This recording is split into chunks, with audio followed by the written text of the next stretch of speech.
যান দুর্ঘটনায় আহত এক মহিলা। ঘটনা উদয়পুর সাবরুম জাতীয় সড়কে। বৃহস্পতিবার দুপুরে উদয়পুর রাজারবাগ সুকান্তপল্লী এলাকার বাসিন্দা রত্নাবালা সাহা নামে এক মহিলাকে একটি ট্রিপার গাড়ি উদয়পুর সাবরুম জাতীয় সড়কে ধাক্কা দেয়, আর এতে মহিলা রাস্তায় পড়ে যায়। সঙ্গে সঙ্গে মহিলাকে গোমতী জেলা হাসপাতালে নিয়ে যাওয়া হয়। কর্তব্যরত চিকিৎসক মহিলার অবস্থায় খারাপ হওয়ায় ওনাকে জিবি হাসপাতালে রেফার করা হয়।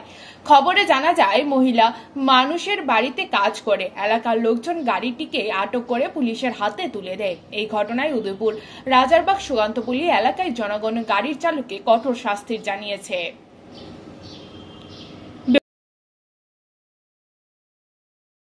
কেমনে বাড়ি দিছে? এটা আমরা দেখছি না যেটা শুনলে এখন আইছি আমরা তো একটু খুশি করি না। মহিলার নাম কি? রতন সাহা। রতনী সাহা। কোন জায়গা এটা? বাড়ি সুকান্তপল্লী। মহিলাটার বয়স কেমন? বয়স হইলো 50-60 এই বাড়িটা এদিকেই?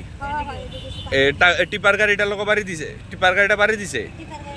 মহিলা কি তা বাড়ির দিকে যাইতাছিল নাকি? মহিলা বাড়ির দিকে যাইতাছে, কাজ করে আইতাছে বাসাতে, মানুষের বাসার থেকে। তারপরে তারপরে